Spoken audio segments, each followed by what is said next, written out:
Junction पर अचानक कुछ समय हड़कंप मच गया जब प्लेटफॉर्म संख्या 3 और 4 पर स्थित रेलवे डाक पार्सल कार्यालय में अचानक आग लग गई। देखते ही देखते आग ने विकराल रूप ले लिया, जिससे पूरे प्लेटफॉर्म पर अफरा तफरी मची। यात्रियों और रेलवे कर्मियों ने तुरंत इसकी सूचना कंट्रोल को दी, जिसके बाद दमकल की गाड़ियां मौके पर पहुंची और आग पर काबू पाने का प्रयास शुरू कर दिया। दमकल कर्मियों को आग बुझाने में भारी मशक्कत करनी पड़ रही है, क्योंकि आग पार्सल के अंदर तेजी से फैल चुकी थी। कई पार्सल बंडल जलकर खाक हो चुके थे। आग से डाक पार्सल के रिकॉर्ड पैकेट रखे गए सामान को भारी क्षति हुई है। नुकसान का आकलन रेलवे द्वारा किया जा रहा है। आग की लपटें इतनी तेजी से फैली कि पार्षद कार्यालय के बगल में रेलवे सुरक्षा बल थाना परिसर भी धू धू कर जल उठा। सूचना मिलते ही मौके पर जिले के DM Mithilesh Mishra, SP Ajay Kumar, rail DSP Ejaz Hafiz, CDPO Shivam Kumar, सदर एसडीओ प्रभाकर कुमार स्थिति का जायजा लिया। समाचार प्रेषित किए जाने तक दमकल कर्मियों द्वारा आग को बुझाया जा रहा था। भीषण आग लगी की घटना से ट्रेनों की आवाजाही अवरुद्ध रही, जिससे रेल यात्रियों को काफी कठिनाइयों का सामना करना पड़ रहा।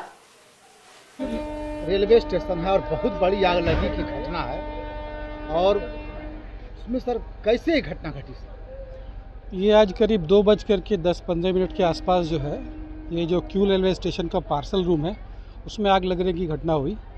आग तो सच में भयावह थी। प्रारंभिक स्थिति में जो देखा हम लोगों ने, बहुत तेज़ी से आग की लपटें आगे बढ़ रही थी। स्टार्ट में हम लोगों ने स्थानीय स्तर पर जो उपलब्ध संसाधन था उससे उसको बुझाने का प्रयास लगातार करते रहे। साथ साथ जो है फायर टेंडर के लिए जो स्थानीय प्रशासन को भी रिक्वेस्ट डाला, और अभी आप जैसा देख सकते हैं कि अभी आग पर पूर्णतः नियंत्रण कर लिया गया है। और इसमें जो है वो फायर टेंडर्स आए, पहले स्टार्ट में छोटे वाले फायर टेंडर्स थे, फिर बड़े वाले आए और इस तरीके से कर लिया गया। आग लगने के कारण अभी स्पष्ट नहीं है, अभी कुछ नहीं कहा जा सकता आग किस लिए लगी, और इसकी भी जांच जो कॉम्पिटेंट अथॉरिटी हैं जो होंगे वो करेंगे। हम लोग भी अपने स्तर से इसको देख रहे हैं इनकी कारणों की, और इस प्रक्रिया में जो चीज़ें हमने देखी उसमें जो फायर टेंडर आने वगैरह में यहाँ पर जो डिफ़िकल्टी है, इसके लिए पूर्व में भी हम लोगों ने इस बात को आगे बढ़ाया था और इस पर ख़ास ध्यान रखेंगे। साथ में जो इन्फ्लेमेबल मटेरियल होते हैं या जिस भी कारण से हो, शॉर्ट सर्किट हो, इन्फ्लेमेबल मटेरियल हो, जो भी कारण है उसका पता लगे तो उन सब चीज़ों पर भी ध्यान रख करके आगे काम करने की आवश्यकता है। वर्तमान में अच्छी बात ये है कि आग पर पूर्णतः नियंत्रण कर लिया गया। ये सर कितना का नुकसान है सर? ये बहुत बड़ी क्षति मानी जा रही है। नुकसान काफ़ी बड़ा दिख रहा है, जैसा कि आप देख सकते हैं सामने एक रेलवे का जनरेटर, जो कि इसके वो तो कॉस्ट में नहीं जानता, लेकिन और भी जो पार्सल रूम था तो पार्सल की जो चीज़ें होती है वो भी काफ़ी डैमेज हुई है। तो एग्जैक्ट आकलन करना तो बहुत मुश्किल है, बल्कि आकलन करना मुश्किल है। यही कहा जा सकता है कि हाँ, नुकसान, भारी नुकसान हुआ। धन्यवाद। रेलवे स्टेशन पर सर बहुत बड़ी सर आग लगी की घटना हुई है सर, क्या कहेंगे सर? देखिए, आग तो वास्तव में बहुत बड़ी थी, लेकिन समय रहते इस पर काबू पाया गया है। जो प्रारंभिक जानकारी मिल रही है उसके आधार पर कुछ आरएमएस ऑफिस में कुछ वेल्डिंग का काम चल रहा था, उस बिल्डिंग की वजह से आग फैल गई है। क्योंकि जो बिल्डिंग का स्ट्रक्चर है पुराना है, उसमें पुरानी लकड़ियाँ लगी हुई हैं और कुछ ऑफिस का भी जो कागजात, फर्नीचर, उसकी वजह से आग तेज़ी से फैली।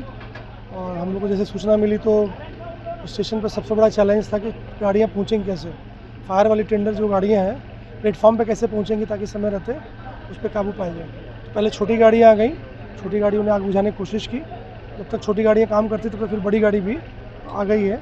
कुल 5 गाड़ियाँ भी लगी हुई हैं, 4 गाड़ियाँ और हम लोग मंगा रहे हैं ताकि आग फैलने की कोई गुंजाइश न रहे।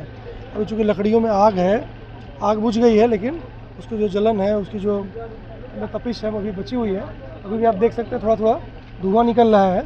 हम लोग कोशिश है कि पूरी तरह से आग पे कंट्रोल किया जाए, पूरी तरह से आग को बुझा लिया जाए। सर आग लगने का कारण क्या हो सकता है सर? क्या देखिए, जो प्रारंभिक जो जानकारी मिल रही है वो आरएमएस ऑफिस का कुछ वेल्डिंग का काम है। बाकी रेलवे के जो टेक्निकल लोग हैं वो इसको इंक्वायरी करेंगे। हम लोग का जो मुख्य उद्देश्य था, प्राथमिकता थी, वो ये था कि पहले राहत और बचाव कार्य कर लिए जाए। किसी प्रकार के किसी व्यक्ति के जान माल की क्षति नहीं है। रेलवे का और कुछ पार्सल का सामान जला हुआ आरएमएस में, तो उसकी भी गणना है, उसके जो संबंधित पदाधिकारी हम कर लेंगे। अभी हम लोगों ने सिर्फ इसको आग बुझाने के ऊपर कंट्रोल किया है, उस पर हम लोगों ने भी पर्याप्त काबू पा लिया है, लेकिन पूर्ण रूप से काबू पाना बाकी है।